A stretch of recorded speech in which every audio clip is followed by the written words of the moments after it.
Hello student, welcome to my channel. Friends, इस video में हम देखेंगे सीजी बोर्ड में कक्षा 12वीं गणित विषय में फाइनल एग्ज़ाम में कौन कौन से ऐसे मोस्ट इम्पॉर्टेंट क्वेश्चन हैं जो हमारे फाइनल एग्ज़ाम में आ सकते हैं, फाइनल एग्ज़ाम के नज़रिए से बहुत ही महत्वपूर्ण हैं। तो चलिए वीडियो शुरू करते हैं बिना किसी देरी के। तो पहला प्रश्न है, ये है सारणिक से। प्रश्न क्रमांक 1 है, यदि एक्स वाई जेड विभिन्न हो और सारणिक डेल बराबर x x square 1 plus x की power 3 y y square 1 plus y की power 3 z z square 1 plus z की पावर 3 इज इक्वल टू 0 हो तो सिद्ध कीजिए 1 प्लस एक्स वाई जेड बराबर 0। तो चलिए इसको सॉल्व करते हैं। बहुत ही आसान है, बस थोड़ा आपको स्टेप बाय स्टेप ध्यान में रखकर लिखना होगा। तो चलिए देखते हैं इसका हल।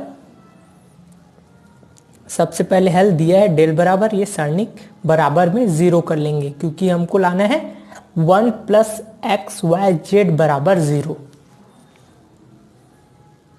तो सॉल्व करेंगे तो हो जाएगा, इसमें प्रगुण से 1 को एक सारणिक बन जाएगा और जिसमें एक्स के हाथ 3 है वो अलग सारणिक बन जाएगा।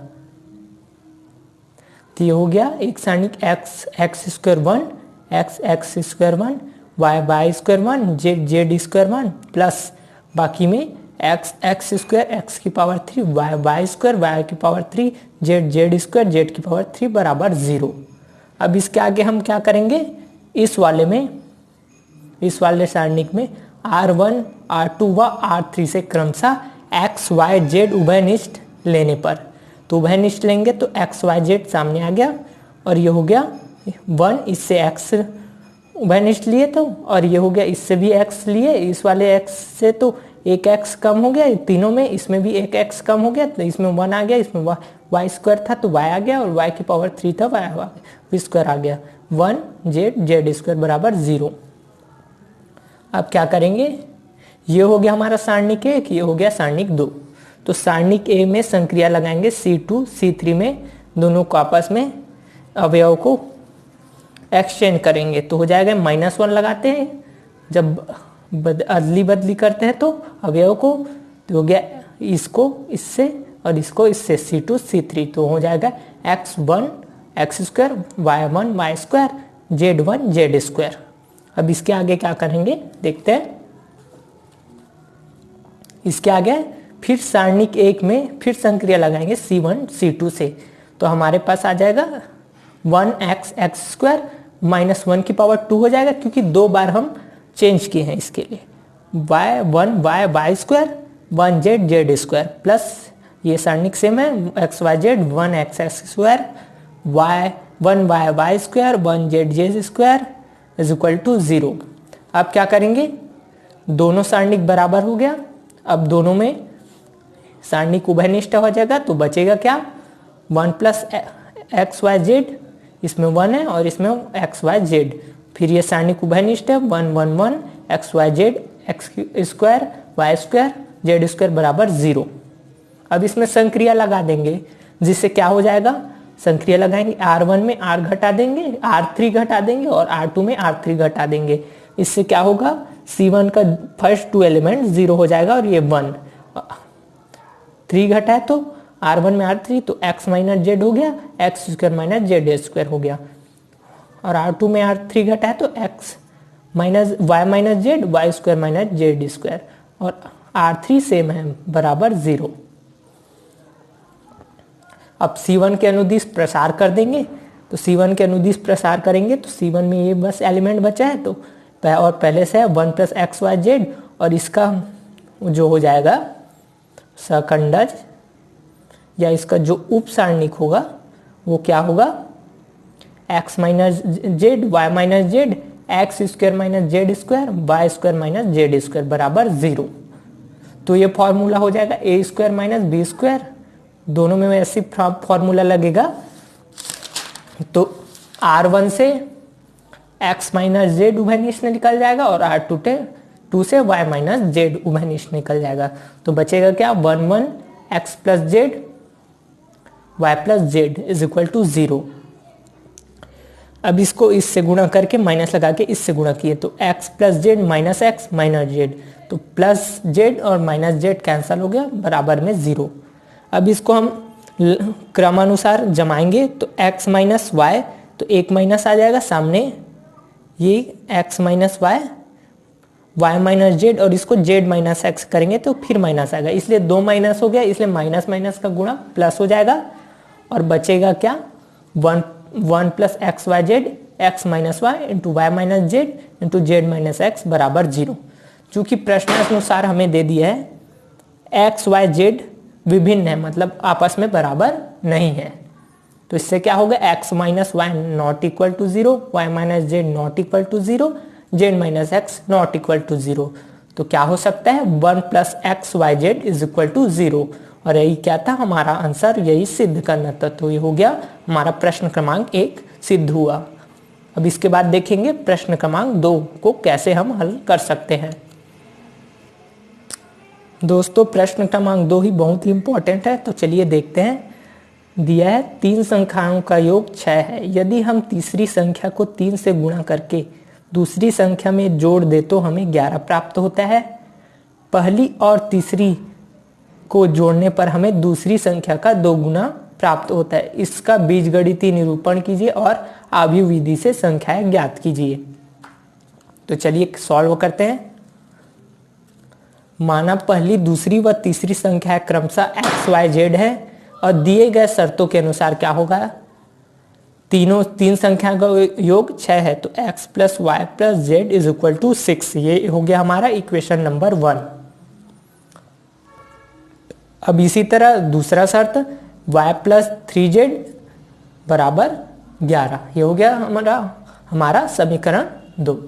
इसके बाद दिया है शर्त 3 से x प्लस जेड बराबर 2y, तो 2y को इधर ला दिए, पक्षांतर किए, तो x minus 2y plus z is equal to 0, ये हो गया हमारा समीकरण 3। अब इसको दिए गए समीकरण को ax बराबर b के रूप में लिखेंगे तो क्या होगा, जहां a बराबर होगा 1 1 1 0 1 3 0 माइनस 2y, और ये है ये x का गुणांक है, ये y का गुणांक और ये z का गुणांक है, और x बराबर एक्स वाई जेड जिसका मान हमें ज्ञात करना है, और b दे दिया b बराबर जो इक्वल टू के बाद है बराबर में वो 6 11 0। अब इसके आगे देखते हैं। अब इसका हम जो आव्यूह है उसको सारणिक में बदलेंगे, तो सारणिक में सिंपली बदल लेते हैं, और सारणिक में बदलेंगे तो इसका मान ज्ञात करेंगे सारणिक का, तो इसका मान आएगा 9 आ जाएगा। इसको हल करेंगे तो जो कि 0 के बराबर नहीं है। अगर इसका सारणिक का मान अगर 0 आ जाता तो इसका ए इनवर्स का अस्तित्व नहीं होता, मतलब ए इनवर्स प्राप्त नहीं होता, हमारा क्वेश्चन गलत हो जाता। तो 9 आ गया, इसलिए इसका ए इनवर्स ए व्युत्क्रमणी का अस्तित्व है। अब सभी का क्या निकालेंगे, सहखंडज निकालेंगे। A11 तो A11 का सहखंडज 7 हो जाएगा, A12 का हो जाएगा 3, A13 का सहखंडज -1, A21 का सहखंडज हो जाएगा -3, A22 सहखंडज हो जाएगा 0, A23 का सहखंडज हो जाएगा 3, एडजॉइंट इसको बोलते हैं सहखंडज को, A31 का एडजॉइंट हो जाएगा 2 और A32 का एडजॉइंट हो जाएगा -3। इसी प्रकार लास्ट का हो जाएगा A33 का सहखंडज हो जाएगा एडजॉइंट 1 हो जाएगा। इसमें जितने मतलब इसका एलिमेंट रहता है पोजीशन, उसी हिसाब से -1 की पावर लगाते हैं जिस पोजीशन में है। तो एडजॉइंट इसका पूरे का करेंगे तो इसका होता है आव्यूह में A11 A12, उसमें ऐसा रहता है, इसमें कॉलम पहले रहता है A12 A13 A21 A22 A23 A31 A32 और A33। अब एडजॉइंट A की वैल्यू करेंगे तो हो जाएगा 7 3 -1 -3 0 3 2 -3 1। और A इनवर्स को हम कैसे ज्ञात कर सकते हैं, A की 1 अपॉन सारणिक A की value adjoint into adjoint A। तो सारणिक A की वैल्यू है 1 अपॉन A की वैल्यू है 9, तो 1 अपॉन 9 और एडजॉइंट है 7 -3 2 0 3 0 -3 -1 3 1। तो इसको अगर हम फॉर्मूले को वो कर दिए तो a को इस साइड ला दिए तो a इनवर्स हो गया, तो x बराबर a इनवर्स b से, तो x है x y z, a inverse हमें ज्ञात है ये 1/9, 7 माइनस 3 2, 3 0 माइनस 3 माइनस 1 3 1, और बी ज्ञात है हमें 6 11 0। तो अब इसके आगे देखते हैं हम, इसके आगे हो जाएगा जब गुणा करेंगे तो हो जाएगा 42 ऋण 33 ऋण 0, और ये हो जाएगा 18 धन 0 धन 0, और ऋण 6 धन 33 धन 0। अब इसको 42 में 33 गया, 9 बचा, 18 बचा, और इसमें 33 ऋण 6 27। अब 9 से भाग देंगे तो हो जाएगा 1 2 3 बचेगा। अब हम जानते हैं दो अवयवों की समानता से, दो अवयव समान कब होते हैं? जब दोनों के कोटि बराबर हो। तो दोनों के कोटि बराबर है, इसलिए x बराबर 1 हो जाएगा, y बराबर 2 हो जाएगा, z बराबर 3 हो जाएगा। अब इसके बाद हम देखते हैं, ये हो गया इसका आंसर। इसके बाद हम देखते हैं प्रश्न क्रमांक 3, जो कि बहुत ही इंपॉर्टेंट है और फाइनल एग्जाम में ऐसे क्वेश्चन आ ही सकते हैं। तो 3 का ए है, अवयव क्या है? 1 2 गुणा 2 अवयव a बराबर ए आई जे की रचना कीजिए, जिसके अवयव ए आई जे बराबर i plus 2j whole square upon 2 है। तो अवयव क्या होता है? अवयव संख्याओं और फलनों का एक आयताकार क्रम विन्यास है। और अब इसके बाद हमको ज्ञात करना है अवयव 2 × 2 a बराबर दे दिया ए आई जे। तो जब a 1 1 एलिमेंट करेंगे तो i भी 1 रहेगा, j भी 1 रहेगा। तो इससे क्या हो जाएगा 1 प्लस 2 × 1 होल स्क्वायर अपॉन 2, तो 3 स्क्वायर अपॉन 2 तो 9/2 हो जाएगा। a12 का करेंगे तो हो जाएगा 25/2। इसी प्रकार a12 अवयव का करेंगे तो हो जाएगा 8 आ जाएगा, और a22 एलिमेंट का करेंगे तो हो जाएगा 18 आ जाएगा। तो इस हिसाब से अवयव हो जाएगा हमारा 9/2 25/2 8 18। अब इसी में ब दिया है, ये भी इंपॉर्टेंट है। 3 बिंदुओं के संरेख होने के लिए आवश्यक सारणिक प्रतिबंध लिखिए तथा दर्शाइए कि बिंदु A इसमें निर्देशांक है a b प्लस सी, इस b इसमें निर्देशांक है b c प्लस a, और c इसमें निर्देशांक है c a प्लस b संरेख है। तो संरेख होने के लिए बिंदु क्या होना चाहिए? दिए गए बिंदु संरेख है, तो इससे बने त्रिभुज का क्षेत्रफल क्या होना चाहिए? 0 होना चाहिए। और क्षेत्रफल का सूत्र सारणिक के रूप में क्या होता है? x1 x2 x3 y1 y2 y3 1 1 1 is equal to ये 0 के बराबर आना चाहिए। अब दिया उसको सॉल्व करते हैं। तो इसमें x बराबर x1 बराबर a हो गया, x2 बराबर b, x3 बराबर c। इसी प्रकार y1 बराबर b प्लस सी, y2 बराबर c प्लस a, y3 बराबर a प्लस b। तो दोनों को बराबर करेंगे। अब इसमें संक्रिया लगा देंगे, c1 में c1 प्लस c2, तो c1 हो जाएगा a plus b plus c, तीनों हो जाएगा, तीनों का एलिमेंट बराबर। तो अब क्या करेंगे? c1 में a plus b plus c उभयनिष्ठ ले लेंगे, तो a plus b plus c उभयनिष्ठ लिए, बाहर आ गया, और ये हो गया 1 1 1। अब इस हिसाब से चूंकि c1 व c2 के संगत अवयव समान है, अतः सारणिक का मान 0 होता है, क्योंकि गुणधर्म कहता है c1 व c3 के अब संगत अवयव क्या है? समान है, 1 1 है सबके, तो इसलिए सारणिक का मान 0 हो गया। तो इस प्रकार हम गुणा करें, 0 का a plus b plus c से 0 ही प्राप्त होगा, अतः क्या हो गया? दिए गए बिंदु संरेख है। इस प्रकार हमारा क्वेश्चन सिद्ध हो गया, दिए गए बिंदु संरेख है। अब इसके बाद देखते हैं क्वेश्चन नंबर 4, वह भी बहुत इंपॉर्टेंट क्वेश्चन है, तो चलिए देखते हैं। दोस्तों हमारा 4th नंबर का क्वेश्चन है, सारणिक दिया है 2 - 3 5 6 0 4 1 5 - 7 के अवयव के उप सारणिक एवं सहखंडज ज्ञात कीजिए और सत्यापित कीजिए कि a11 ये एलिमेंट है और ये एडजॉइंट है। इसलिए आप ध्यान रखिएगा, a11 × a13 plus a12 × a32 plus a13 × a33 is equal to 0 के बराबर है।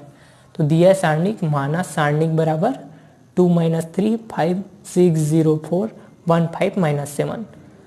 ये है a11 position, a12 position, a13 position. तो हिसाब से a11 का उप सारणिक को किससे दर्शाते हैं, एम से दर्शाते हैं, और ये क्या होता दर्शाता है 1 1 पोजीशन।